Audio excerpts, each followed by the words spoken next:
In Tallahassee, Florida, scientists have discovered that the Terracotta Warriors' purple paint is much more than just a beautiful color. They made their discovery here, the National High Magnetic Field Laboratory, home of the 45T hybrid, the world's most powerful magnet. It packs 45 Teslas of magnetic force. Facility Director Eric Palm has a simple way of showing what 45 Teslas can do. If I take this steel washer closer to the magnet, you can see that it will be pulled and attracted to the magnet. I believe that the stored energy is about 20 sticks of dynamite. It's dangerous enough that we don't typically allow people to be that have not been trained to be around the magnet. We don't allow people to bring tours where they can see the magnet just in case something bad happens. Scientists from around the world use the magnet in their research. Load just about any material on Earth into this magnet's core, and then pump in liquid helium to cool it down to hundreds of degrees below zero.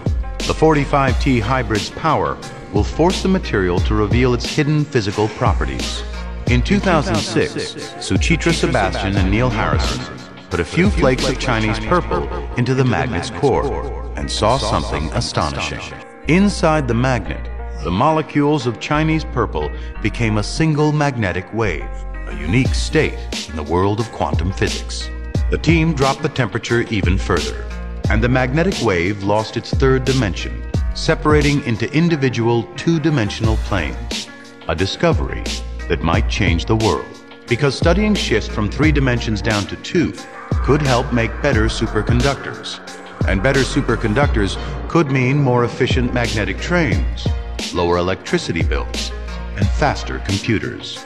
It's incredible to think that this material that's been around for more than 2,000 years, that was initially discovered and in fact created by Chinese chemists and has been on this Terracotta Army for 2,000 years. It's incredible to think that we've revisited this material, something that's a fundamental advance in our understanding in our 21st century knowledge of physics, and that's just mind-blowing. And there may still be other mysteries concealed within this ancient army. More than 2,000 years ago, the Terracotta Warriors were an emperor's vision, a brilliant technological achievement. Today, scientists are revealing just how brilliant that achievement was, and searching for other mysteries hidden within these ancient masterpieces. Welcome back to another episode of the Juan Podcast. I'm your host as always, Juan. Make sure to follow me on social media at the Juan Podcast on all social media platforms, TikTok, Instagram, Twitter, Rockfin, all that good stuff. We got a Patreon. Make sure to check that out. Also got a Telegram group. Make sure to join that. Talk shit to me. Do whatever. I have a good time hearing from you guys. And today we got Gabe, Slick Dissident, in the house for the first official Juan on Juan podcast episode. You've been on a couple of my episodes, but not officially on the one-on-one for a one-on-one treatment, bro. So we're in for a treat today. Gabe, can you let the listeners know where they can find your work? Absolutely. Slick Dissident is my YouTube channel name. And I also frequent a couple other little circuits. I'm in the Weaving Spiders Welcome channel on YouTube, over there live on Saturday nights, weaving all night long from Saturday evening into Sunday morning. And then I'm also on the Interverse podcast with Chance Garton on Rockfin, YouTube, and no regular set schedule with that other than Wednesdays. We do a Vibrant pretty regularly, so that's a good spot to see some of my stuff. Right on. Yeah, I'll post those links in the description as well so you can check Gabe out, because Gabe is one of those type of guys that, there's people in this community that a lot of people say that I'm up there with the black belts, but when I meet someone like Gabe, it just shows me how much more I need to learn. Okay, so today we're going to be talking some stuff. We're going to be talking Twilight language. I like to talk about it as lizard language, right? It's about symbols, symbology, words with double meanings. We know that's a whole thing. And yeah, so Gabe is pretty balls deep in all this stuff, and he really breaks things down. He's blown my mind quite a few times, so I'm excited to get into it, and we'll see where this goes. So Yeah, Gabe, can you tell a little bit about what you do as far as the Tarot-tories and your work with that, and how because you've constructed a system, right? Which is something that a lot of people don't do, who maybe perhaps don't have the willpower or the knowledge to construct a system that you can actually base your findings off of. You know what I mean? Like, I think that's very important, because I can sit up here and talk about lizards all day long, but if I don't have a system or something as concrete evidence to support it, it means nothing, essentially. I mean, I'm just talking out my ass, which I do a lot, but it's gotten me this far, right? It could get you pretty far. You know, I would probably constitute as like a wannabe, or I think they call it a porch mason, is the derogatory term for a fella who thinks he's got a clue but never went into the lodge, you know. A porch mason? Yeah, I think that's one of the terms. It's like a wannabe, but and this is Zero, by the way. Zero, shout out to Zero. A very esoteric name for those who know.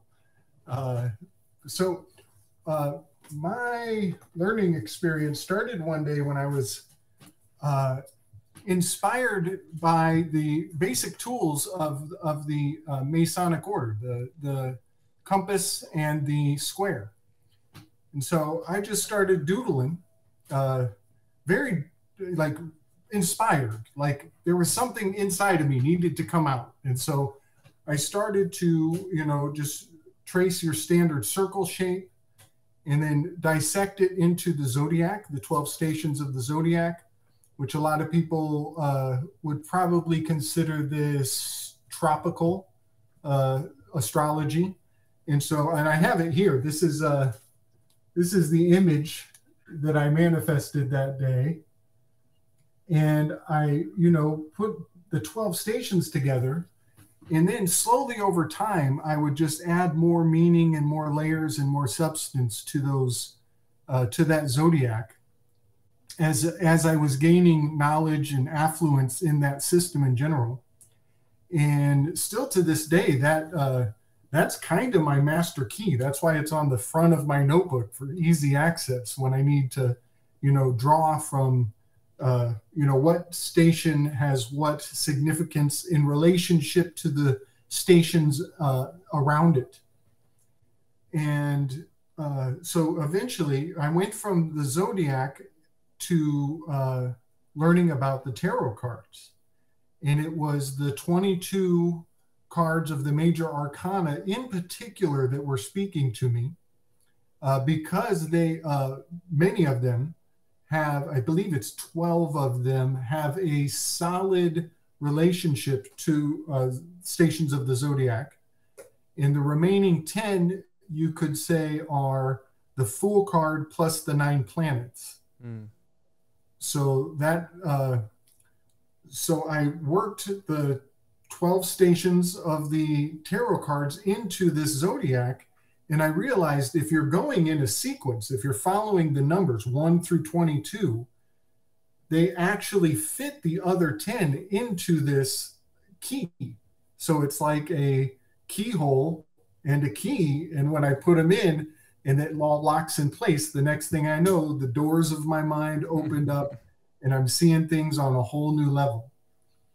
And so, and that might be the leap that some people have not taken with the tarot and the zodiac, because there are missing pieces. There's the 12 of them are handed to you, but the remaining ones, you kind of have to suss them out and intuit them into their place.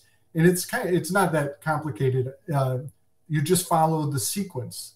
And so that was what garnered this understanding and this cipher for me. And once I did that, it started to manifest in very unexpected locations. For example, the 22 episodes of the Marvel Avengers. And that was my first project. That's what got me up off my ass, because I realized I was seeing something that nobody else was going to bring to the table. And so that was my earliest works. If you go back in my early YouTube videos, which it's really choppy. I am not technologically inclined whatsoever, but I am very intuitive, fairly well read. I've been into alternative healing modalities for most of my life. I've been a martial artist for a very long time. And so essentially my earliest work was putting the tarot into the Avengers series. And that was my learning experience. So if you go far enough back to my early stuff, which is really scrappy, technologically very scrappy work, but it gives people a chance to learn along with me. And that's kind of what my channel is. It's a shared learning experience. And, you know, I've made mistakes along the way, and I try to come back and make those amendments and, and tell people if I said something wrong or led them astray or missed a detail here and there. So that's been my channel for almost a year now, and it has really grown and given me what I consider a very mystical worldview. And now I've taken that template of the 22 cards of the major arcana and the relationship not only to the Avengers, it's also has a relationship to the stars. And so it is the sky clock. It is a much deeper level of grasping the relationships of the dynamics of the heavens. And I use I think of it as my decoder glasses, and everything that I see in art and in expressions of the muse, I see all of those things through that system. And it has really enriched my life in a really neat way. And I'd love to share that with other people. So the most recent development is the Tarot-tories that you spoke of. And so what I've done with that is I have taken essentially, that axiom of as above, so below, as within, so without.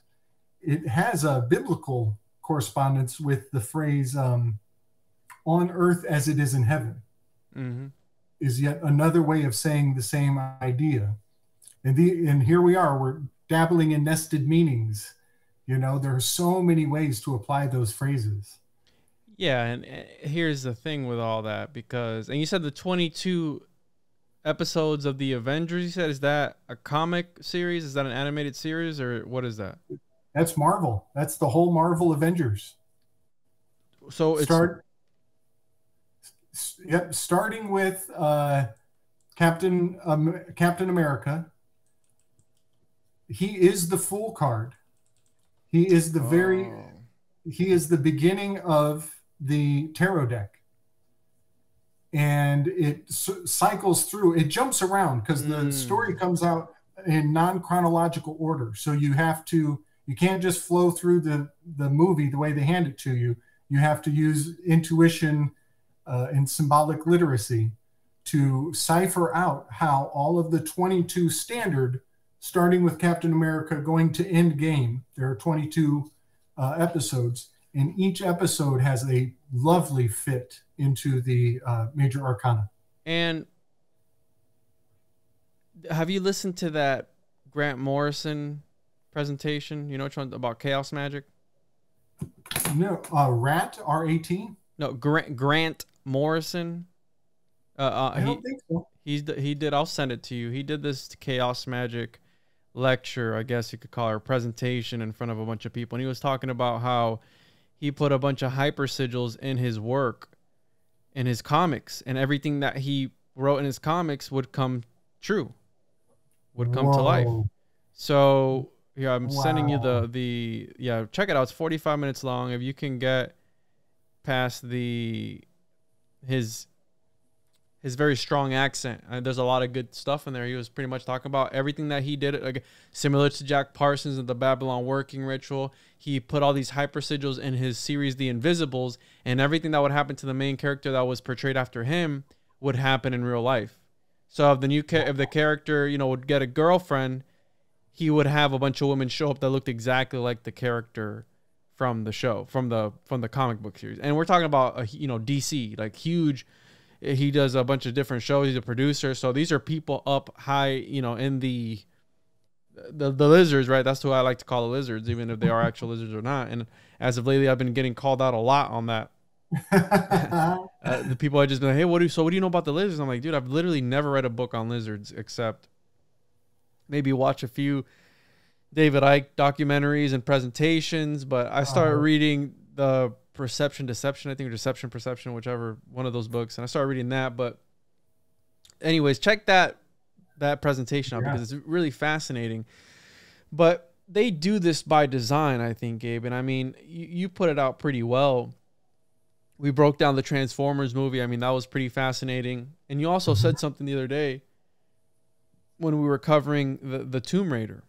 I mean, and the symbology behind that. And you nailed it on the head when you were like, hey, they're not talking to you. They don't give a fuck about you. They're talking to the other guy who's in the same club as this guy. The world's a stage, right? Yes. So that's what's happening right here. And like you're talking about before the show, the Doubting Thomas, right? Doubting Thomas, where he's like, hey, I don't believe that he actually came back in the Bible. And what does Jesus do? He shows him the holes in his hand. And that's just a metaphor for if you question enough the system, if you question enough the overlords that are at work, every now and again, Gabe, they'll let you feel the holes in the hand to be a believer. You know what I'm saying? You know what I'm saying? They'll every now and again, they'll let you, here you go, just touch, just feel. And I think that's where those glitches in the matrix come into play, where every now and again, they'll drip feed you something. And dude, it's all subjective, right? I mean, you're talking about as above, so below. We know that all religions are just copying one another. So they're going to have their own truths. Not saying that one religion's wrong and the other one's good and whatever. I mean, that's also, again, subjective. But I think they all hold a piece of that puzzle. But the puzzle's misconstrued. The puzzle's missing pieces. And it's just a cosmic phone of a game of telephone. You know what I mean? It's just everybody's going back and forth trying to figure out and decipher this matrix. And it's too many cooks in the kitchen, bro. Too many people. Too many alchemists in the cave. You know what I mean? Yeah, that's a very good point. That's a very good point. I absolutely love that term hypersigil. And this is the second time it has come up in like exactly where I needed to hear it in just the right context.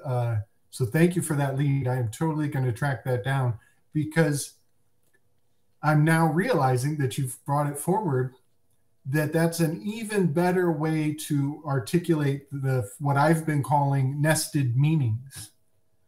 And in fact, it's a functional application of the concept of nested meanings. And so I really appreciate that. About a week ago, I heard somebody describe the Bible as one of the largest hypersigils that humanity has ever tried to process. And because of that, you can look at it through the lens of different angles of the prism of this reality and see different things depending on, who's looking at it, what time of day, what language they speak. It's going to have meanings within meanings in such a beautiful way. That's great. I'm glad you mentioned that. I've always said this: the symbols are the language to the soul, right? And it's like that by design. It's like that. They can't just come out. And all the stuff that we do see, Gabe. Here's the thing: if you know their name, they're not important. If they're on the Forbes 100 list, they're not important. It's the people off the Forbes. It's the esoteric, not the exoteric. Anybody can read that. The Bible's exoteric, but hidden within that, it reminds me of. You've heard of one of the first alchemists, Raymon Lulli? Have you heard of him? No. What? No. Raymon Lulli came up with a system similar to yours, where he made the first computer in the year 1300 or so, and it was in order to be able to decipher the invisible and visible world. So he came up with a full system, and I'm going to pull it up here so you can see it. It's very similar. It looks very similar to what you are presenting. And for those listening at home, you can check this out on YouTube as I share my screen, but I'm trying to find a picture of it. But it's pretty much similar to Enochian magic, what John Dee and all these guys were doing, right? They had golem computers and all this craziness. This guy, one of the very first alchemists who was dabbling in the dark arts, right? And supposedly he had a vision telling him he needed to spread the gospel to the Muslims, etc., etc. He came up with something like this. I'm going to show my screen real quick. Let me share. He came up with something like this. Okay? And every single word meant something. So it's broken all down, but essentially he came up with this. And he was able to, I guess, he made something called the arts. And again, it's very convoluted, but here you have his letter code, his God attributes, English. And it was, again, he made it into he had like a little mechanism that he would spin around and I guess ask it questions and stuff like that. But we're talking about, this is one of the very first alchemists called the thinking machine. The Ars Magna is also referred to as the Máquina de Pensar, which is the machine of thinking. And it was the world's first analog computer, which allowed him to simulate, synthesize, and produce human knowledge using artificial means. This is in the year 1200 to 1300, bro, that this guy's doing this. Okay? He put this system together, one of the very first alchemists out there. And again, is it real? Is it not? But it looks very similar to what you were showing me with your Tarot-tories key there. And it's similar to Enochian magic and what all these other guys were doing. So there's something about that, right? About these systems. And that's why I tell people it's very important to know where, the history of where your modern day computer comes from, because this guy was dabbling in the occult, right? And then he turned super Christian and he was trying to spread God through technology. That's what Charles Babbage did, right? Charles Babbage was trying to summon the devil and prove the existence of the devil through technology. You know, so technology has always had this hold on religion. It always comes back to some sort of, and what do we have today? We have AI. We have AI, we have quantum computing, we have all that stuff. So I got a lot to lay down on that. So that was great, Juan. This is amazing. So first of all, I want to point out that translation was from Catalan. Catalan, Spain is Barcelona, Catalonia was a independent location, but some incredibly important aspects of worldly culture comes from Catalan. The UCC codes, Uniform Commercial Codes, are born out of Catalan, Spain. And you're telling me that he invented this computing system that is encoding things. And I, without belaboring the rabbit hole too hard, I believe that there is a historical Christ figure who was not crucified in the Jerusalem of modern day. I believe that the events of the New Testament took place in Barcelona, Spain. Really? Yes. And that is in and of itself. If anybody wants to check out Tom Carberry, he is a really good resource for essentially he's into alternative history, which is what people call it, but he would say it's true history, and he is quite the master at it. So Tom Carberry has kind of brought this to my attention, and through that lens, I have seen it hinted at and indicated many times over in my research as well, reflections of that possibility. But I got to show you the other side of my cipher. Is kind of the same thing, but it has musical notes worked into the parameters. And I just found that very interesting that he had that those letters like K, B, A, D, and he has 9 sections, 9 segments as opposed to my 12.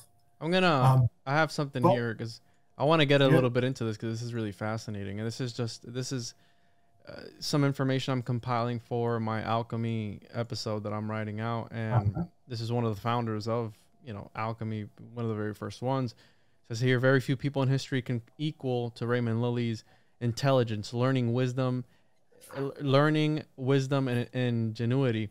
Due to his prodigious, I think that's how you say it.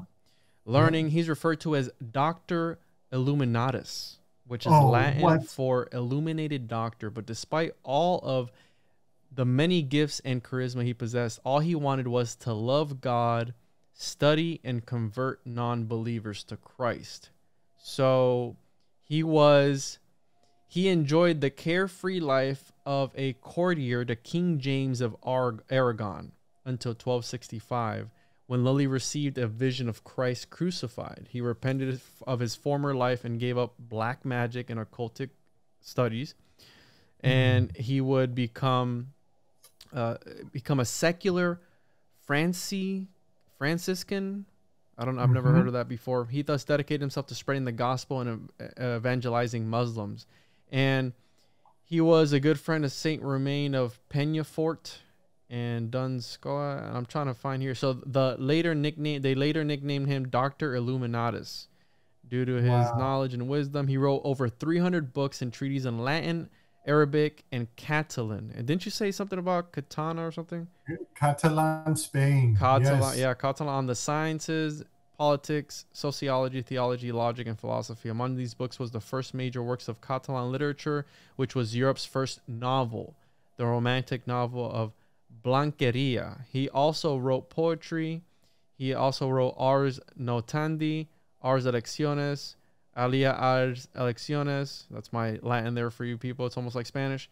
In which he anticipated by several centuries prominent work on elections theory, a number of treatises on chemistry, botany, astronomy. Lulli was known as an alchemist, but this is because at the time alchemy was the precursor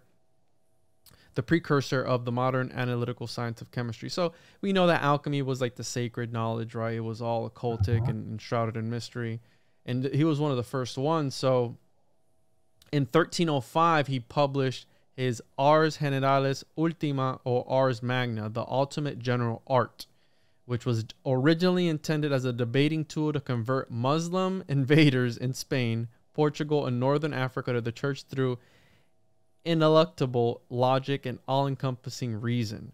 So he created a machine based on the astrolabe to help apologists and field missionaries. Regardless of what point a Muslim could bring up, Lull's debating machine found the correct counterpoint. Lull invented many such machines for this purpose. So it reminds me of that little machine that Scientology uses to make people believe. Nice weave. So, bro, he's here. Lulli's computational ideas were developed further in the 15th century by Saint Nicholas of Cusa, Giordano Bruno in the 16th century. Snap. Kircher and Gottfried Leibniz, which is the guy who invented binary code, which was inspired by Rene Descartes, bro. He laid the foundation of analytical study of logic and information science. And Bruno used the rotating figures of Lulli's system as instruments of a system of artificial memory, and attempted to apply Lullian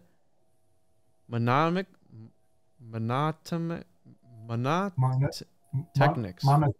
Monotechnics. Jeez, wow, that was a mouthful, ladies and gentlemen. To different modes of rhetorical disclosure. Lull is thus the founder of computational theory. So we have it here. I mean, go ahead, bro. I gotta point out, you mentioned it finds the counter argument. That is it's like a Ouija board. That is oppositional. That is the definition of Satan, the devil. Is the opposer. Satan, the opposite. Yeah. Yes. Yeah, absolutely. And that's very interesting because right now, computers, the computer age, the transhumanistic agenda has a very oppositional directive behind it. That is quite profound. Yeah, we have here one of Lulli's most important contributions to Christianity and humanity in general was his Ars Magna, a general system in the interpretation of visible and invisible reality. Visible and invisible reality. It was a machine used as a semi-mechanical techniques, symbolic notation, and combinatorial diagrams. It was the foundation of his apologetics and provided a single methodological basis for all fields of knowledge in the 13th century, from theology, philosophy. So this guy was doing some stuff way ahead of his fucking time, bro. Right. And I have to point out also that cipher you showed had 9 segments to it. Mine has 12, but the calendar, once upon a time, and once upon a very early age, was segmented into 9 months. It's called the Fasti calendar. And it was 40 days per month. Wow. With 9 sections and only 3 seasons as opposed to 4. And the Fasti calendar is fascinating to me. I've done some work on it because this may very well relate to the Enneagram. And I've kind of skimmed over this or in some of my early works, but the Enneagram is a cipher of 9, 1 through 9 on a circle. And the 9 stations of the Enneagram have a relationship to one another that many people use it for very beneficial means. They use it to find their tendencies. It's much like a zodiac, and they assign themselves to one of the 9 stations, and that becomes your personality matrix of sorts. And then what's really interesting is there's a linear graphic. I can pull it up. I have one here. And it shows you in stressful situations, it shows you what tendencies you will have in relation to what you are have an aversion to, the things you would say no to. And then the opposite, it has the things you are very likely to decide. So one direction on the chart sends you to the things that you don't want. And the only other decision is the thing you very likely will choose. So I have asserted that the Enneagram can be weaponized. And if they have data mined the whole world, then your social credit score only needs 1 digit in your number, in your designation number. And that 1 digit could be your Enneagram propensities. And from that one number, they can determine the outcome of your decision-making based on certain situations. They can algorithmically suss out what you will choose in certain situations. Whoa. And this is where it gets real nefarious. Guess what? Enneagram gurus assert that 50% of the world is a number 6 personality type. And that right there means they have the whole population in a corner. And if they can just steer the number 6's decision-making, then democracy doesn't mean shit anymore, because they've got 50% of the world's mentality locked down, and the other 50% is dispersed among the remaining 8 stations. So if they can social engineering, if they can corner everybody's decision-making into one segment, which apparently they did a long time ago, now they can steer everybody by only controlling the number 6 personality types. And by the way, I'm not disparaging anybody out there who identifies as a 6, but I can tell you a little bit. The number 6s there are many terms used to describe the different stations, but number 6s are loyalists, and that means that they are obedient. They identify with the group, with the masses. In their shadow side, that's their strength, is they're loyal. They're super loyal. But their shadow, their weakness, is fear. And this is in that system that you're talking about. Are you able to bring that up? This is the Enneagram. Isn't that similar to like what Thelemites use, right? Yes, sir. Oh. And you will notice the 3, 6, and 9 generate the triangle. Because, you know, again, I don't know if it was you that I told, but all roads lead back to Pythagoras.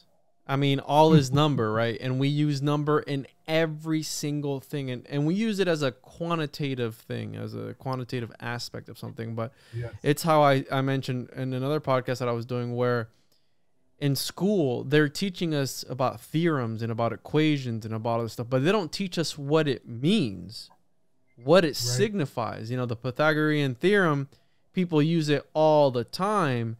It's taught in schools, it's in textbooks, but they don't teach us what it signifies, what it truly means. Nikola Tesla said if you're able to figure out 3, 6, and 9, you're able to unlock the secrets of the universe. What did he mean by that? We still won't know. He also said a bunch of crazy other things, but it's mind-blowing that on our credit cards are numbers, our driver's license there's numbers, on our houses there's numbers, like all these hypersigils, right? That they're there. Your social security is most importantly, your date of birth, everything is related back to numbers. And it's like, oh, it's just used to keep track of things. Is it though? Is it really? Because the guys that invented this stuff, they were, look at this guy, Raymon Lulli. He was using it to be able to debate somebody. Right. You know what I mean? Yes. You know, I'm really glad you brought that forward, because there is so much about Spain that goes unappreciated.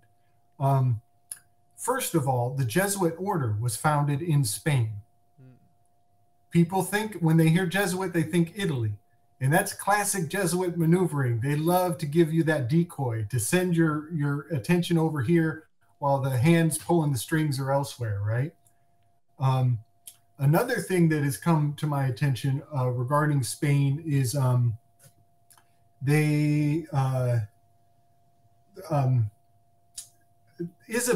Queen Isabel is the one who sent Christopher Columbus, allegedly, is the one who, sponsored him to come over and become Christopher Columbus.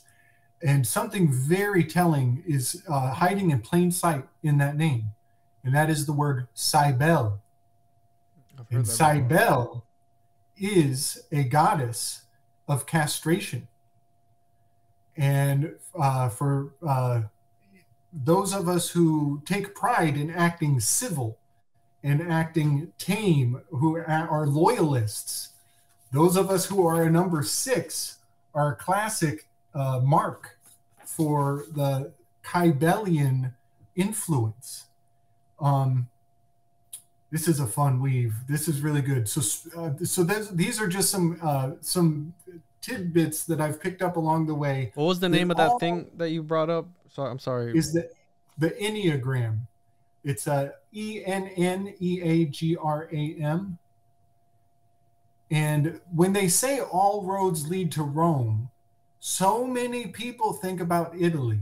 And I think Italy has taken the fall, because Rome, in its heyday, was both Italy, Spain, running up through. It was much larger of a territory. So when they say all roads lead back to Rome, it doesn't necessarily, it's not limited to Rome, Italy. I think it actually, that turn of phrase comes from a time when Spain was incorporated in Roman political dynamics. So these are all very significant, very important, I think, to kind of understanding modern day events, because what is happening right now between Western political agendas and Russia is a rehashing of a very old internal struggle of the Catholic bloodlines, you could say, because Western Orthodoxy and Eastern Catholic Church, they had a falling out around the year 1100, maybe 1050. And what is really interesting about the falling out between Western Orthodox and Eastern Catholicism, they excommunicated each other on the exact same day, at the exact same hour, with the exact same ritual. It is the original mutually insured destruction. Both of those interest groups separated mutually, and they have been in animosity and contention ever since. So people forget about that because it was so long ago.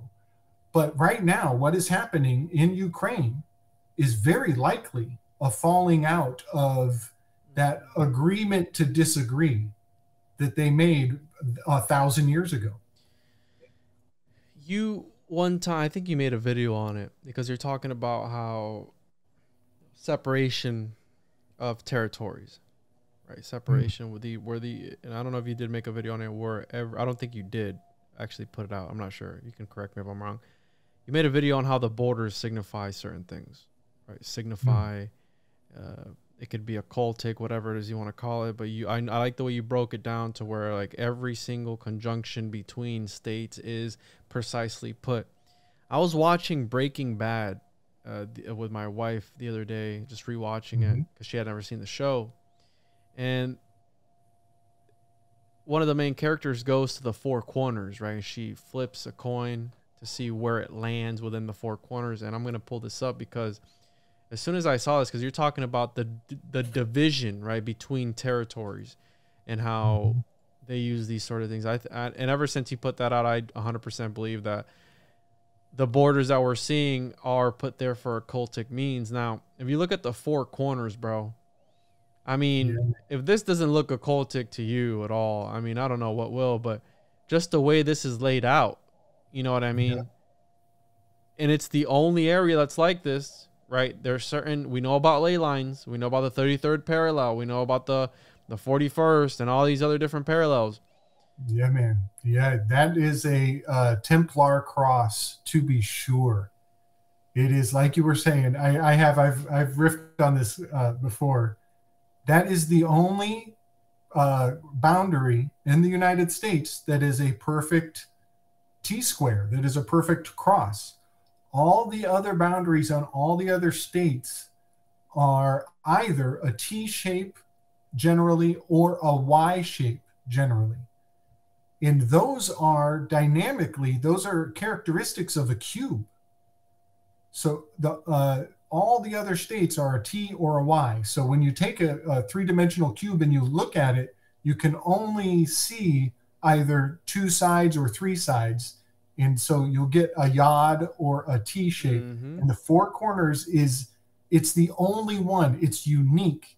It is one of a kind. It's so significant, that four corners. I'm glad you're bringing this up. So yeah, I think that is a Maltese cross. And Walter Bosley would kind of point out that there is some very interesting Templar history in that location.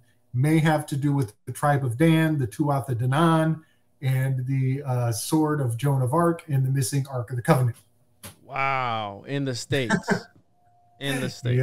Yeah. I've heard about that, about the 40 years that it took them. It's like, well, because they were traveling through the Americas. You know, they were walking through the deserts into the Americas and all this stuff. I've heard that before.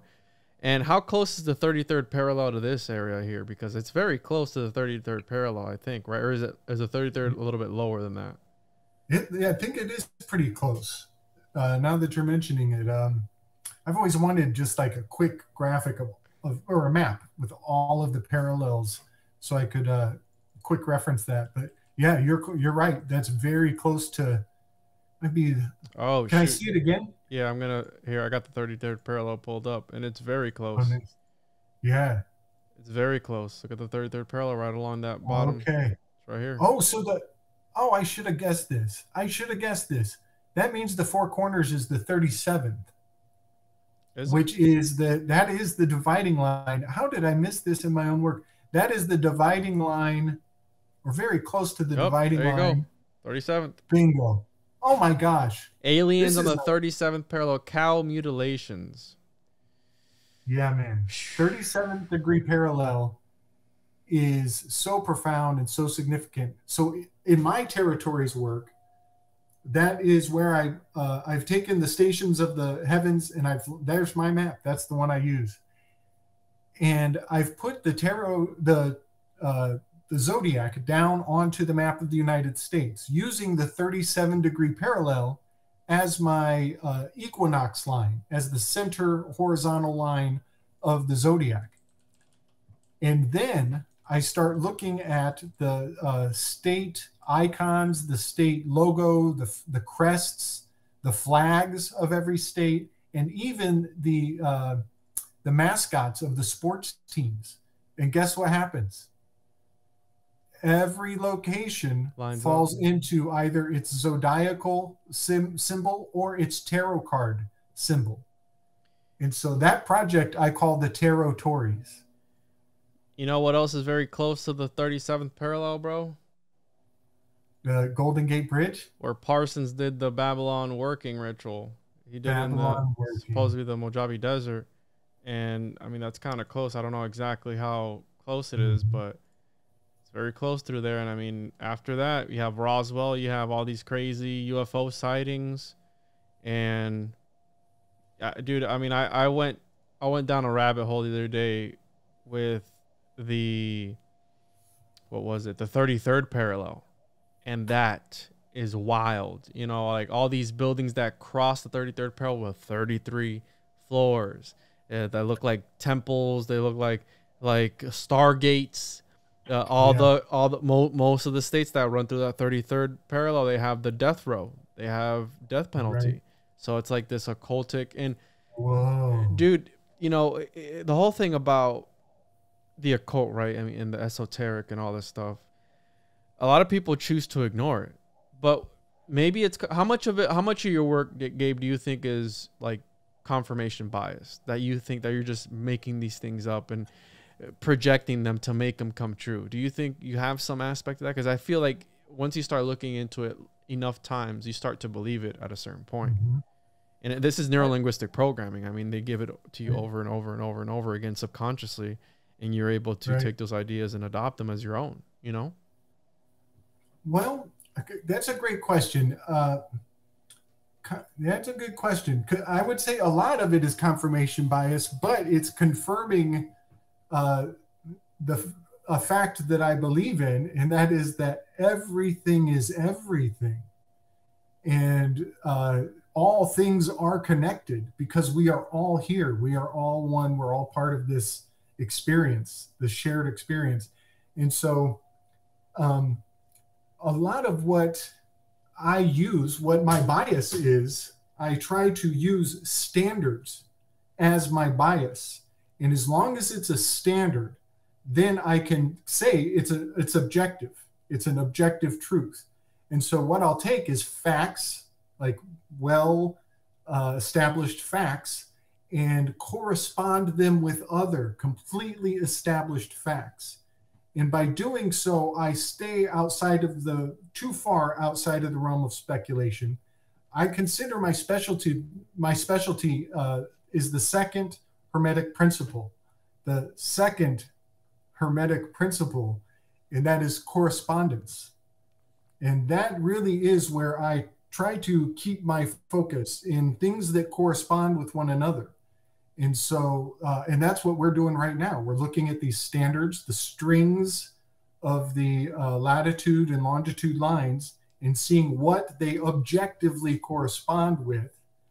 And then I guess we can speculate on what its meaning or its intention might have been in the past. But that's that's where some creative, interpretive imagination comes into play.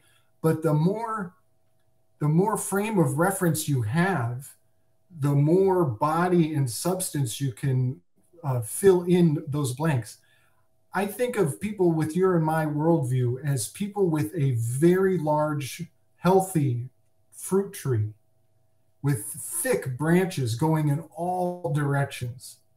And people who are skeptical of your and my worldview, not to judge them too harshly, but they've got kind of skinny branches that animals wouldn't even dare to go and try to get the fruit off those branches because they would fall and bend and break. Got a flaccid tree going on there. Right. And all of this is metaphor for like a healthy imagination and healthy frame of reference, healthy curiosity, people who will actually go and read these bodies of work and bring them into our worldview to substantiate these visions that we have. And it's great, you know, and that's kind of what you and I have connected on. We've found that we share the same branches. My branch has been reaching out in the same direction as your branch. And then we're realizing like, H.P. Lovecraft was a common ground that we found. And so we decided, let's come at this with two brains and build out what is missing from history that a lot of people don't appreciate. And I can't wait for you to drop what you are sitting on with HP. I'm not going to give it away right now unless you want to. No, I mean, the thing I sent you, is that what you're talking about? Yeah, man. Because like that's a good example of confirmation bias. Like we've been paying attention to H.P. Lovecraft. We've got his image in our mind. And then we go through the world and we see certain things and we're like, wow, am I confirming my bias? Or do I have a well-informed worldview that other people just haven't taken the time to develop? And I can't wait for you to drop that on the world, man. Yeah, we should work on something for that. I mean, I came across that picture and I just found it really interesting because I mean, you've even talked about it, the possibility of him being a hemophiliac, and then the homunculi being fed blood and all these things, and we know that these people, they only marry royals. They only marry within themselves. So there's a possibility. There was like this little girl that traced back the lineage of the presidents back to, I forgot what that one king's name was.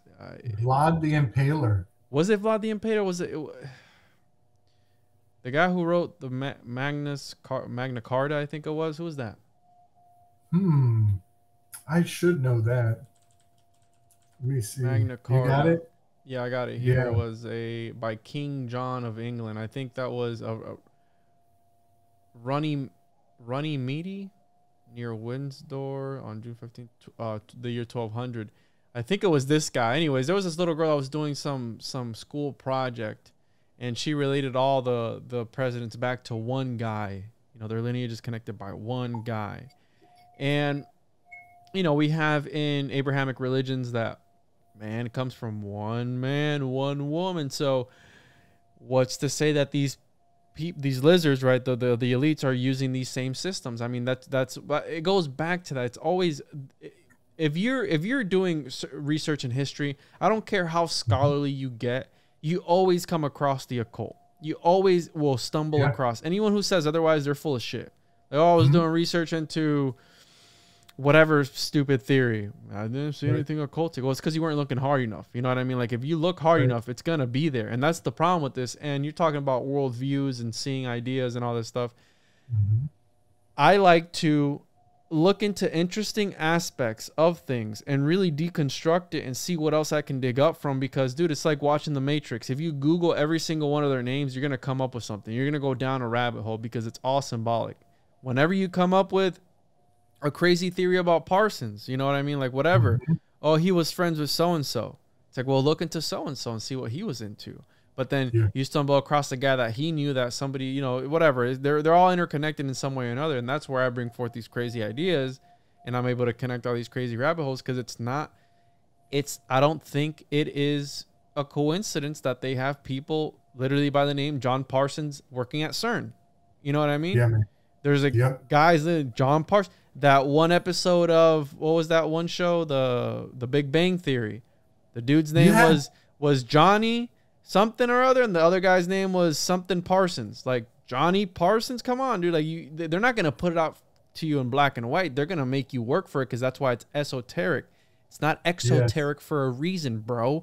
I don't know if it was you. I think it was something that I was listening to where things that read away from the heart are exoteric. When you're reading something, and things that read in towards the heart are esoteric. Oh, I dig. All our books are cubes backward. all our books and our cubes, they read away from the heart. Exoteric, the Bible, away from the heart. You know, everything that we're presented is exoteric. Now anyone can tap into that. I want to learn about the deep dive, not dark shit, because I mean we learn about that too, but the deep stuff, the stuff that's hidden away from us on purpose in order to, because you know what I mean, these people had systems. Was it you that was talking about the Knights Templar and that credit system that they had? I think it was on the one chats. Yes. Yeah, can you talk about that a little bit? Because it was like an encrypted key that only they could read, some crazy weird stuff, which, I mean, the Knights Templar, bro, that goes deep. Yeah, let's totally go there. So real quick, I want to fill in a little bit of what you were riffing on. Michael Wan made this really amazing statement recently. I'm getting a lot of mileage out of it. He says that people presume that you can apply the theory of Occam's razor to social constructs and human social interaction. Occam's razor being when all things are even, the most obvious thing is probably the most right. But that all falls to shit with one single fact, and that is the fact that humans are capable of lying.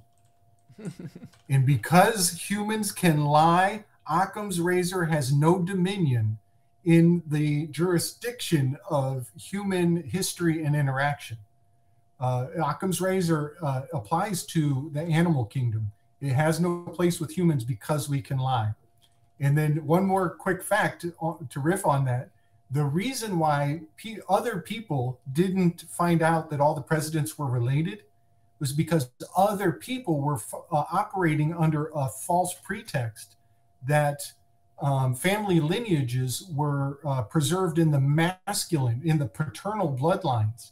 That little 12-year-old, all she had to do was break that rule and look at the matriarchal bloodlines. She realized that humans can lie. What they tell us, one lie can obfuscate all the bloodlines of the presidents until one 12-year-old says, I don't believe you guys on the paternal shit. I'm going to look at the matriarchal bloodlines and all the pieces fall into place. So Occam's razor and people who are so dismissive of these ideas, they're just going for the simple answer. But Occam's razor has no place. It's all to the wind. So I just wanted to put that together. And let's definitely talk about the Chets. Before we get to that, the young girl, to add some context for those wondering, because I don't want to leave that open. The young girl found out every president, including the current one, Barack Obama, could trace his lineage back to King John Lackland, and therefore the current royalty of England. So was the one that was not included in the new lineage was Martin Van Buren, the 8th president. Little magician. They have his skull at Yale. Really? They call that guy the little magician? That's his nickname. Get it? He's a skull. He's a little magician. He's one of the skulls they drink out of at Yale. No. Martin Van Buren. So John, King of England, this guy, whoever this guy was, one of the worst kings of English, one of the very worst of English kings, both for his character and his failures. So this guy, she traced it back all the way to this guy. I don't know who he is, but I mean I think that's the one that they clown on in Robin Hood. Like they fictionalize, I think, this King John. I think, I'm not positive. There's a lot of, they repeat the king's name so many times over and scramble it. You got the 1st, the 4th, the 5th, the 7th, the 18th, or whatever. I mean, it's all the same thing. But that's something to look into maybe later on. But I just want to clear that up. She traced all their lineages back to that one guy. But yeah, go ahead with the Knights Templar stuff. Yeah, that's fascinating. Yeah, right on. So this is the Chet system, and this is one of the innovations of human society that is so very much in play right now. And this innovation is attributed to the Knights Templar because they were the shepherds or the stewards of good Christians who were taking their annual pilgrimage to Jerusalem.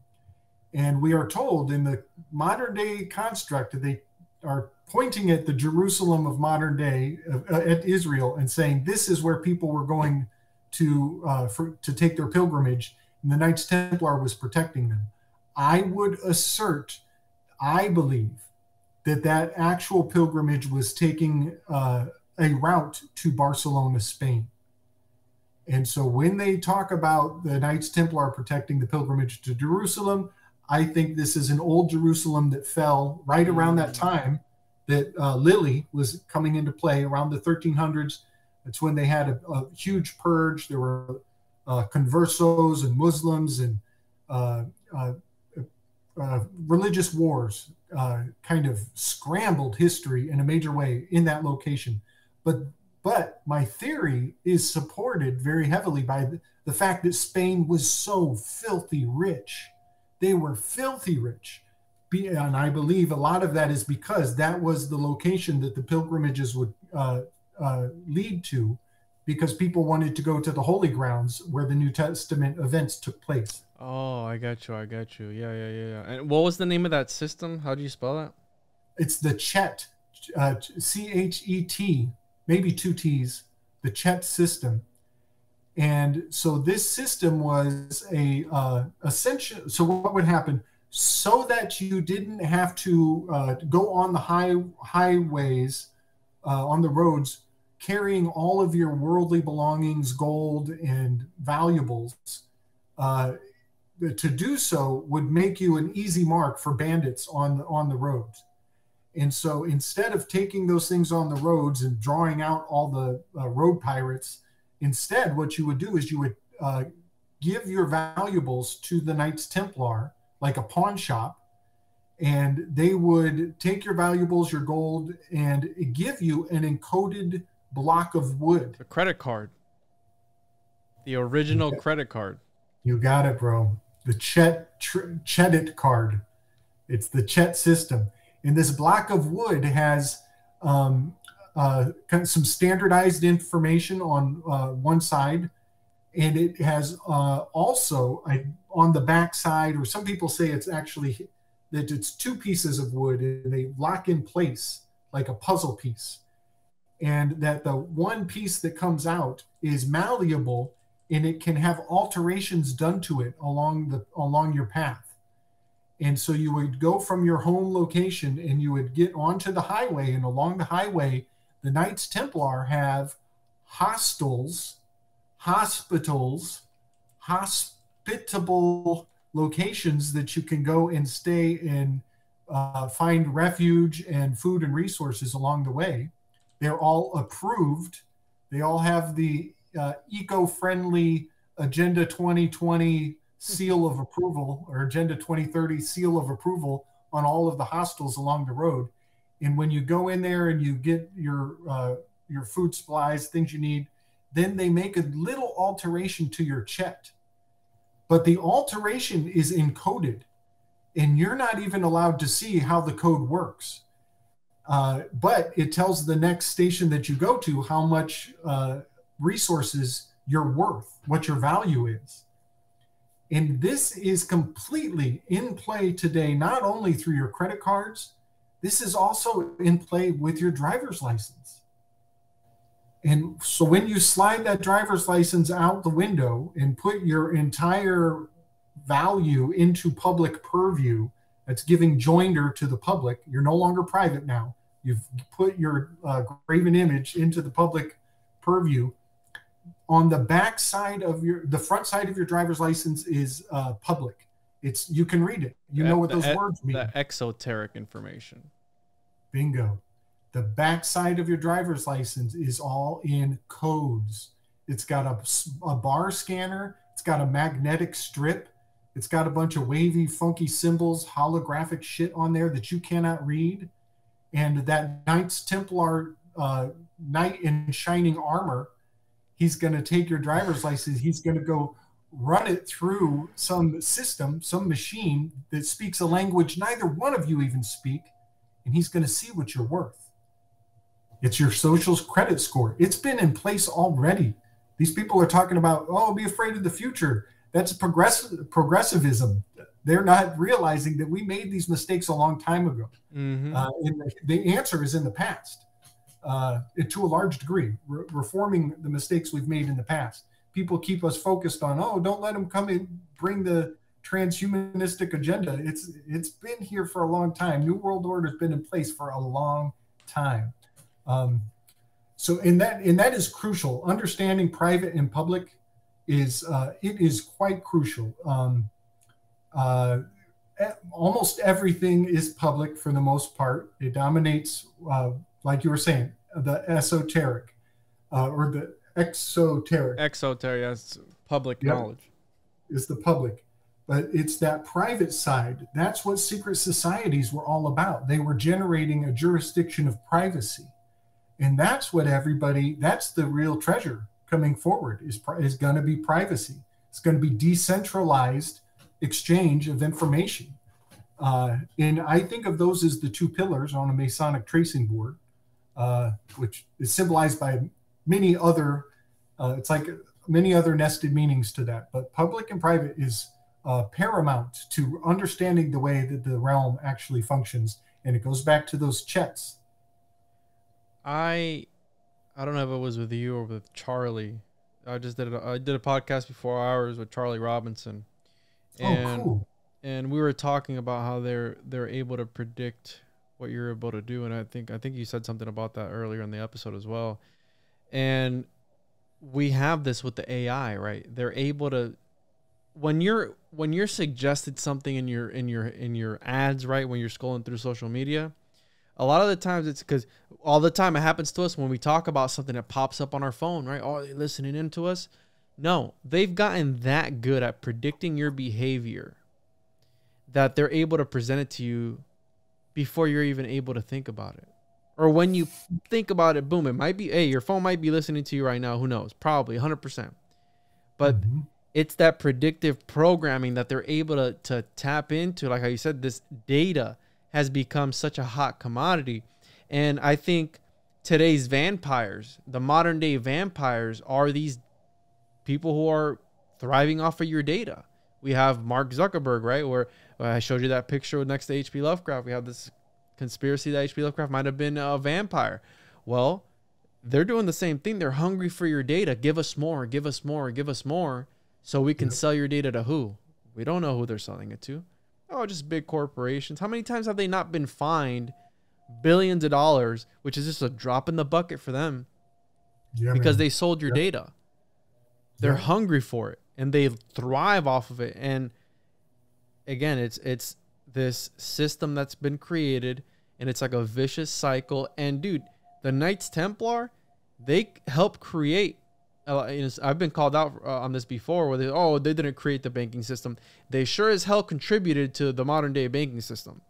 Oh yeah, through occultic means and through alchemical means, because how the story goes is that when you appease these entities on the other side, they teach you secrets, okay? But it's how much are you willing to give up? What are you willing to do for me in order for me to give you this secret? Well, here, if you do a squared plus b squared plus c squared, a squared plus b squared equals c squared. Well, that other entity on the other side is giving you a squared, the value for a and the value for b, and you get c squared. You know what I mean? So that's alchemy right there. 1 plus 1 is 2. So you take this and you take this other stuff, and you're going to get a bunch of money. But in order for you to keep that knowledge, I need something in return. Now use your imagination. What is that return? That energy, data. Give it to them. And again, we know what the Knights Templar were accused of doing. You have the two Templars on one horse. Come on, bro. You couldn't get your own horse? You couldn't buy your own horse, bro? You gotta ride bitch now? You know what I mean? Totally. And it's even behind the shield. Whatever's going on, they're doing it behind the shield. It's like, oh, look, he's grabbing his sword shaft and the sword handle in the front. No, it's not a sword handle, bro. That's something else, dog. You know what I mean? Surely you joust. Yeah, exactly. It's like, wow, dude, you're a gifted young man. Can you imagine? Like, come on, bro. They said that they had to share horses because they didn't have any money. They were one of the richest organizations of all time. Right. But they paint him as what? Gabe. They paint them as these public servants. Who are public servants today? Let me think. Politicians, presidents, any politician in any power. But guess what, Gabe? They're in higher status monetarily than you. Why is that? Yeah. Are they the Knights Templar nowadays, Gabe? For sure, man. Yep. It is a full-on inversion. It's a real trip to even ponder. Yeah. Yeah, the Knights Templar are in full effect. And it's almost, and you know, they have so much to spare that they can do these philanthropic endeavors to lay a smoke screen so that the the mundane eye. As you said that, say, my vape smoke went up. You're like smoke screen. It was like at the same time. Yes. Yes. Yeah. So the mundane eye, you know, they only see those public services of, you know, good deeds that they do, but that's just a measure of how much they have to spare to throw away on the smoke screen of that public side.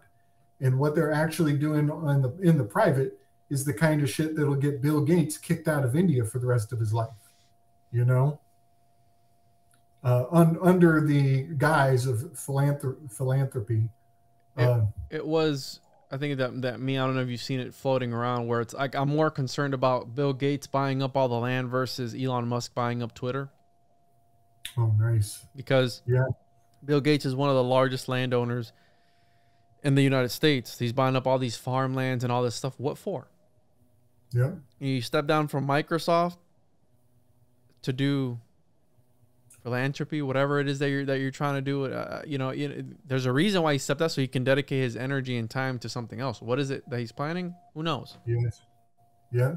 And you know, I think a lot of that land he's buying is very close to the Four Corners, if not the Babylon workings. It's somewhere over there. I'd like to see that on a map, because that would be kind of telling, I think. Yeah, I think that would be kind of, that would, because it's a lot of farmland. You're looking at, you know, the plains over on the West Coast and all this stuff. Yeah. But people have to understand, where we're talking about these things, about a lot of esoteric and occult stuff, but the elites, right, the lizards, they know about this sort of thing. They know about the parallels. They know that the earth offers certain energies in certain areas.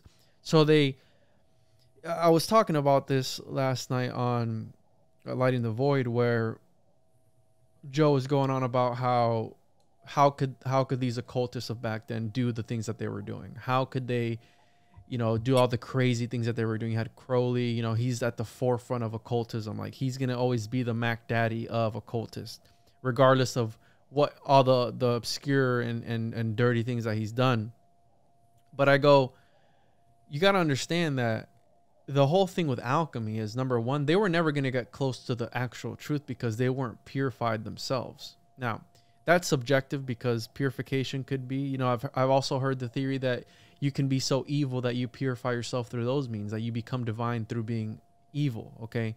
So it can go both ways, right? As above, so below. And, you know, we know the hermetic principle. But these guys, what they were doing is they were exploiting a system that worked. So you have your system, Gabe, where you're able to see these things and decode certain things, but you're taking the time to put in, and you're doing things by the book. These guys were trying to skip corners and cut corners and exploit the system that they had that worked to a certain extent, and they wanted to up the ante. They wanted to do more, and they were exploiting that system that they had set forth, even creating their own offset systems, like coming up with another system like, hey, how can I cut this corner? I want to do it as fast as I can, so let me make my own system up that I can work a certain way. And these elites, they know about this. I mean, the founding fathers were occultists. I mean, no, I don't care what anyone says. And this is a beautiful country, Gabe. I mean, I'm super grateful to be here. We have a lot of things that a lot of different countries don't have that we take for granted. It's just the people piloting the ship, they're not the best lizards, okay? They're the bad lizards. Yes. I like to make a very important distinction between our country and our government. I love the country and the things that it was intended to do, but the government is where, full stop, I object. to the utmost. That's an important distinction. And even when we're talking about other countries, that's another thing. I got a 12-year-old, and she's very sensitive to broad brushing opinion statements about other countries, and she's very politically correct. She knows way more than she should.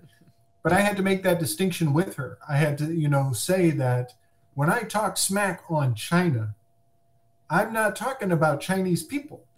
I am talking about the government that is in control of the Chinese people. I love me some Chinese people.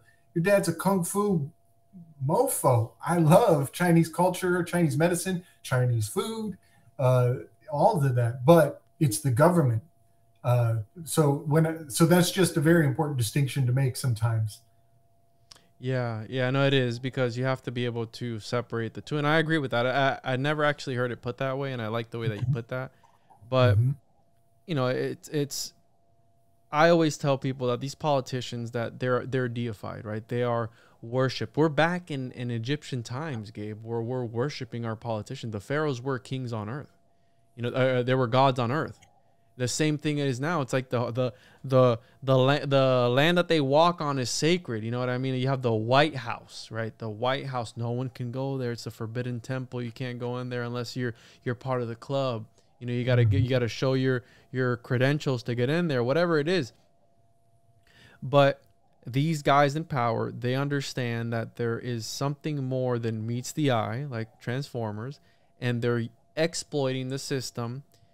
And I think, this whole, talking about the Knights Templar and money, I think money is the biggest simulacra that there is. I mean, if we all came together as a collective, as a true people, and came together, like back then they bartered, you know what I mean? I have this thing, but nowadays it's like, give me your pieces of paper for whatever I can do, so I can buy a paper mache house, because these houses are all just paper maches. You pay hundreds of thousands of dollars for homes nowadays that are built out of plywood. And what separates you from the outside? This much wood, you know what I mean? And insulation. Yeah. But we've come to adopt these ideas, Gabe, and that's where really the most power comes in, when they're able to inject themselves into your mind and able to take over like a parasite. That's where the real struggle comes in, because how do you begin to break free from the paradigms that you've grown up all your life with? You know what I mean? When you really start to break down the system, and that's the hardest part about all this, doing all this research on these obscure topics, because you start to notice that everything that you've been told your entire life is bullshit. You know what I mean? Like, a lot of systems are bullshit, Gabe. I mean, that's really what it comes. A lot of religions, a lot of ancient scripture, it's all bullshit, Gabe. I mean, it's guys high on peyote and God knows what, doing mandrake and doing all these things back then, lighting up stalks of weed in the church. Just blasted out of their minds. Like, I just had a vision. He just had a vision. Write it down. Write it down. God damn it. Write it down. And then here he is making the first computational device to be able to convince somebody else of your delusion within your brain, that one day that you were just sleep deprived and you were God talked to you that one day. Come on, man. I've been to church for a very long time. I went to church for a long time.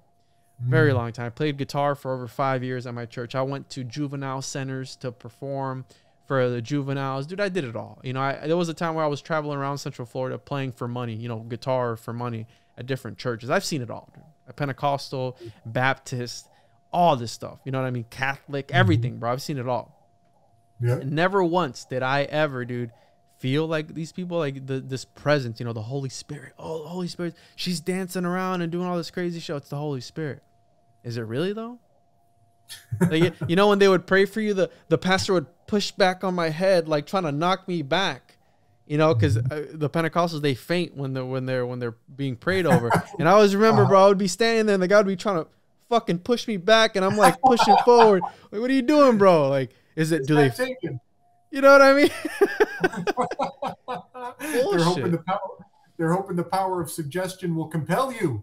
Yeah, he was pushing on my head, bro. I remember just fucking standing. I was like, damn, this guy needs to fucking stop pushing me back.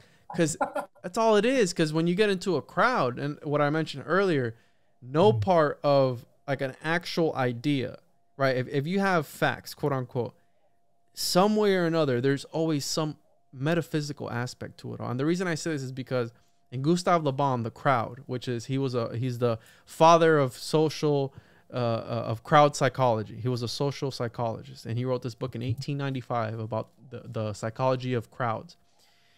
And when you have a group of people, a congregation of people, it becomes its own living organism, right? A nation can be a crowd, a congregation at a church can be a crowd. A group of people, when they come together through one idea, or we know religion is, so-and-so is the true God. That's their idea. There is something presented by a leader. It's called the suggestion by a leader. So you have the pastor, you have the hierarchy, right? They're standing up above you. Okay, they're standing up on their little podium, on their little altar. They're up above you. You're sitting down. You're in a submissive position. And they're giving you ideas. That's the suggestion. Now, when they give you this idea because of their prestige, this supernatural charisma, right? You have all these evangelists and pastors. They're very charismatic. They know how to talk to people. Now, through the power of suggestion and through their prestige, because you see the pastor, he's very holy, a very holy man. This doctor, very prestigious, right? He's got all these decorated titles, right? We use the language because, again, we're talking about Twilight language and double meanings. We use language to invoke certain emotions within the person, right? It takes over their mind. Now, through suggestions, when that suggestion is presented to the group, it is spread through something known as a contagion. Now, what is a contagion? A supernatural aspect. An idea just slithers through everyone and just takes over everyone. It's like the Holy Spirit just going around and just tapping whoever it can get a hold of. And boom, you have a revolution. You have a movement. You have whatever it is. You have a ceremony. You have the service, the sermon, whatever. Because through the suggestions of this prestigious individual injecting it. And you see that with the president. You see that with political figures. You see that within religious organizations. You see that even in households. How many times have people been put hostage through their own family because they have that one abusive family member, the one abusive family? Stockholm syndrome is a real thing, bro. And I think we're all experiencing some sort of Stockholm syndrome within society, whether we like to admit it or not. Yeah.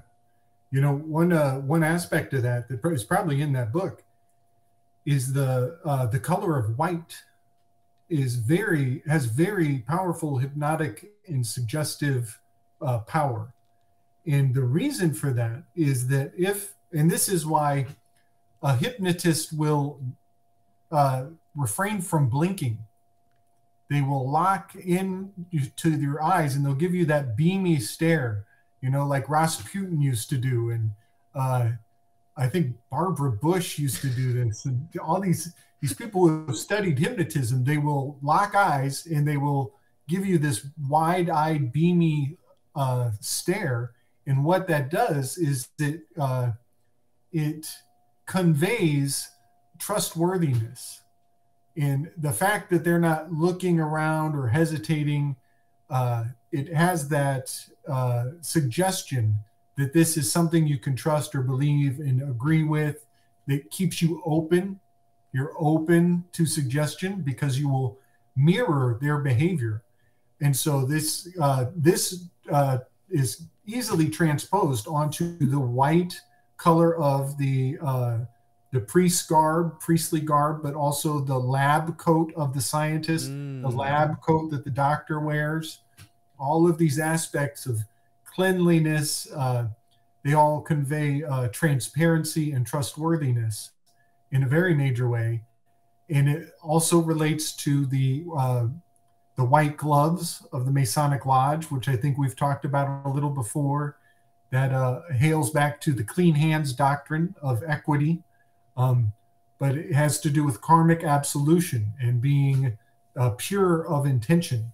And it's just amazing how, with the right context of suggestibility, you just take one color concept and you see how it has consistency throughout its many forms of application. Even smiling. A person who is smiling is showing you their white teeth, smiling and laughing, and that all conveys trustworthiness, psychologically on so many people. Not necessarily skin color. That might be an exception. That might be an exception to the genetic imprinting of the color white. But the palms of your hands, that is a true aspect of it. To see the palm of their hands, you can see that they have no. I surrender. I surrender. A little flag. Yep, you're flashing the white flag. All aspects of suggestibility. We're talking about color. You said a really fascinating thing about the terracotta soldiers, right? Because I think it was a shade of purple, and I've seen some of the terracotta soldiers in real life at a museum in Chicago one time, and they had some there. If they were the real ones or not, I don't know, but allegedly these were original terracotta soldiers, and it was very psychedelic to see that, because I do know about that shade. I think it was Han purple or Han blue, and how they're not able to replicate this color, right? We have Disney coming up with different colors to block out certain, it's called go away green, a color that they alchemically modified, because that's alchemy too, to block out certain things. So maintenance buildings, things, light posts, certain doorways that they don't want people to see. And it's a color where when you look at it, you just kind of gloss over, because it's called go away green. It's a color engineered alchemically by Disney in order to block out certain buildings, trash cans, poles, light poles, et cetera, at Disney. Now, we know Disney, they're full of lizards, but you said this one thing about the terracotta soldiers and the Hans purple or blue that really struck me, and I'm like, man, that is some good shit. Can you know exactly what I'm talking about? I believe so. The fact that they are all anatomically unique. Oh, they are? Yes, they've been taking samples of particularly their ears. They took photographs of, and there are so many more than we know of. There are some that they haven't uncovered yet, but they've taken images of their ears and put them into a huge database and run the statistical likelihood of how few anomalies there are in their anatomical features. And it is indicating very powerfully that these are organic beings, that these are not artistic renderings. In that seems to imply that either some form of like incredibly advanced technology that can print or replicate the features of the human being, because any army of artists would still break the statistical likelihood of repeating their patterns artistically, but these appear to have anatomical accuracy down to the point that people are starting to think that these were humans. And people are starting to believe that they were either humans or some form of technology we can't even begin to appreciate. But the Hans blue, they've taken samples of it, which is a very delicate process because it dissolves in when it's exposed to oxygen very quickly. So they collect it with a very meticulous process, and they've taken it into the laboratory, and they dropped it down to almost 0 degrees Kelvin, which is absolute zero, where all the molecules are in perfect stasis. And then they apply a very powerful magnetic field to the paint, and it drops out of the third dimension. What the fuck? And reduces to the second dimension, to 2-dimensional. And that is a mind fuck to even try to ponder what that means. And what I see is a possible weaponization and a possible application being that you could use it for, like you were saying with the go away green. It could be used as a form of camouflage, theoretically. It could be used. This is kind of a fun theory I have. I think that the color blue was so rare in that time frame that they could, while wearing that color, they could invade a village or a community and go unobserved because they're wearing a color that the community doesn't even have the genetic ability to perceive that shade of blue. And therefore, it becomes a camouflage, much like the Predator. You know, the Predator suit with the wavy, squiggly camouflage system, that could just be a color that the human color spectrum does not register. And we see it as wiggly, squiggly lines. So it's Han's purple. It's Han's purple. That's what it is. Yeah, I've heard it both. But so theoretically, that color was so rare and so unexperienced in the human genetic history that they could cover themselves in it as an invading force, and it would have a bemusing or confusing effect on them psychologically, that they wouldn't even know what they were seeing. So to some degree, it could be an invisibility cloak in that context. Wow. And I've even thought, what if they're attacking during a certain time of day?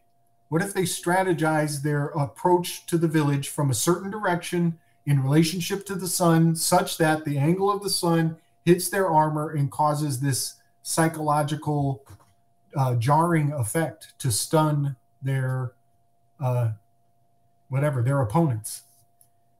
Here says here, Han purple, a 2,800-year-old artificial pigment that quantum physicists are trying to understand.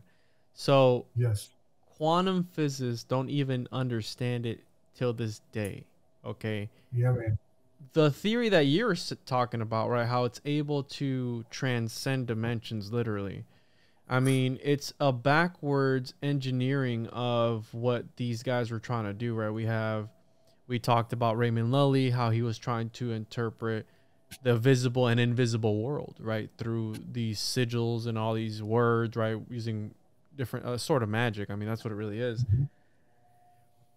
The way I took this was, what if this was a way for them to sort of encrypt, right? Because they're all anatomically correct, right? And they're unique in every single way. What if they use this paint to genetically attach their souls maybe to these soldiers? Because the whole thing was in order to, and we know that they're hollow, right? So what if, like the Full Metal Alchemist anime, he did this little sigil on the back of the armor, and his soul was in that piece of armor. What if this has something to do with that, to where they were able to imprison the soul in order for what? For these soldiers to guard the emperor in the afterlife. Through a use of soul. Soul, yeah, dude. Soldiers. Great. Yep. Great point, bro. Yes. And so a couple more facts that are pretty important. One is that artists learn that blue is the newest of colors. Like in I believe it's the Iliad or the Odyssey, there is a very clear lack of the concept of blue. They describe the oceans as wine red oceans. They just do not use the word blue. So theoretically, blue is the newest color on the color spectrum. That's pretty fascinating. And another aspect to the Terracotta Temple, where those warriors are found, is that they are surrounded by a river of mercury. What? A river of mercury, which mercury is incredibly, is incredibly rare. Who knows back then? Maybe that's why it's rare today, as they put it all in that one location. But there's a perimeter around that temple of river of mercury, which reminds me of the river Styx in a very major way, having to do with crossing over. Also, there is some very interesting vortex dynamics when you run an electrical current through mercury. So yeah, what the possibilities of what we're seeing there is absolutely fascinating. You know, it is. It's sky's the limit on, if the highest, most advanced scientists can't even explain the paint. Maybe it's because they're not being imaginative enough. Maybe it's in the spiritual realm where they have no observer devices. And through the observer effect, right? Because they're quantum physicists. Through the observer effect, they're observing this color and is evading them because it transcends dimensions. You know what I mean? Yeah. It's so remarkable.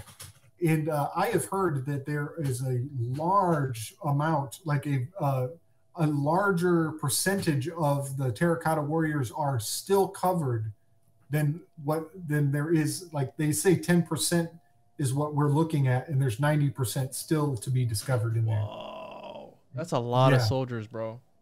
Yeah, it's fascinating. Really fascinating. I wouldn't put it past them if that emperor was like, you know what? If I'm dying, all of you are dying with me, and you're gonna create your own terracotta soldier or whoever it is, and we're gonna do a sigil of blood inside of it to be able, you know what I mean? Like some crazy occult obscure thing that they believed back then, so he could be guarded in the afterlife.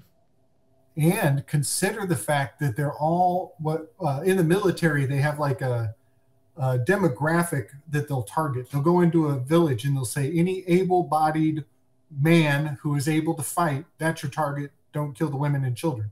Same thing with recruiting for your army. Well, let's think about the possibility. What if those are all firstborns? What if because they're all of the same age group?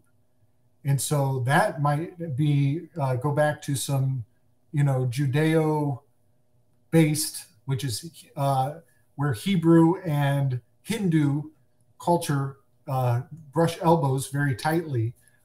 Those might be firstborns, the eldest child, as a sacrifice. And then just one more quick point on this, because this is kind of what I think I forget exactly what I said that was the placenta apocalypse that we did with Chance over on the Interverse and Cheney. We went in on about the placenta. And this is very important to the whole, to this whole line of reasoning. The second dimension is a flat plane, and is very difficult to even imagine what the second dimension really means. But essentially, it is the dominion of paperwork, is the closest we can get. You look at this piece of paper and you're like, okay, that's two-dimensional. It's flat. It only has an X and a Y axis. And the second dimension is, I believe, is very occultly encapsulated in the concept of correspondence. When you write somebody a letter on a piece of paper, they call it a correspondence. And so that's the second hermetic principle, but I believe it is also the two-dimensional realm that gets overlooked considerably. And so in our little circles, we specialize in correspondences and things that are related to each other in a very thin thread, in a thin web of connective reasoning. But other people, they overlook that second dimension, the second hermetic principle. They are stuck in the third dimension, the material realm. Mm-hmm. Very profound. There's a lot more to those words I just put together than we could spend all day rapping about. And as we near the end here, and I want to give, wrap this up here. I think that's why it's so important. Like Manly P. Hall, you're talking about writing letters, right? You're writing letters, your sigils, and you're spelling, casting spells, right? We're interchanging, right? Social Twitter is all about a certain amount of characters that you need to put in your tweet. They limit the amount of language that you can put in letters in there. And Manly P. Hall looked at books as like these, almost like, what do they call a servient when you create like a helper? A servitor. A servitor. He looked at them like his friends, that they were always there no matter what. They never changed their information that was there. And I think that's why books are so important, because we are literally transcribing You know, there's an alchemical process that happens through knowledge, right? Right now, this podcast, it's a form of art.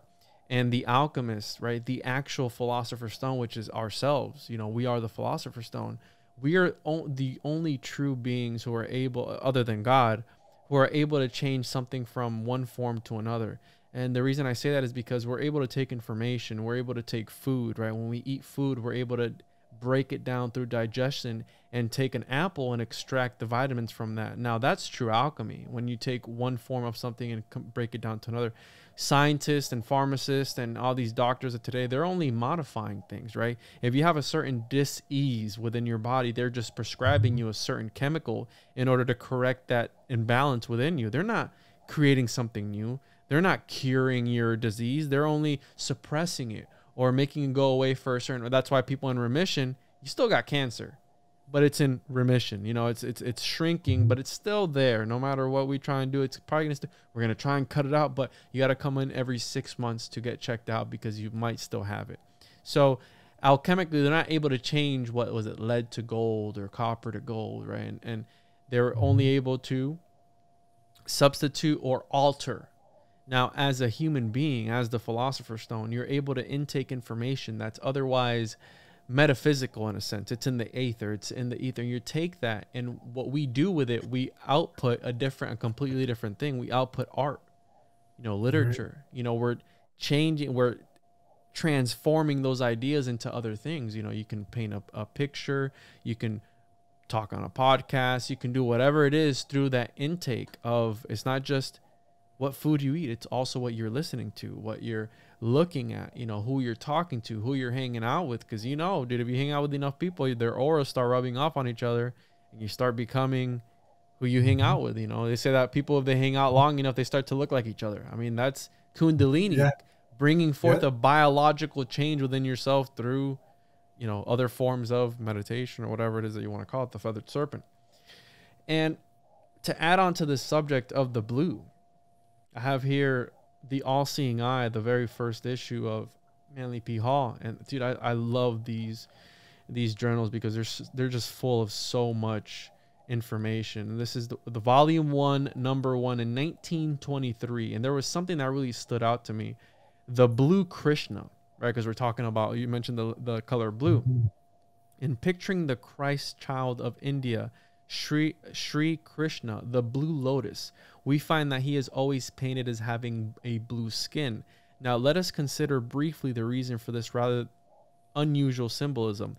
Why the Lord of Love, playing upon his flute with Radha in the woods, is always colored with a bluish light has caused considerable speculation among students of occult philosophy.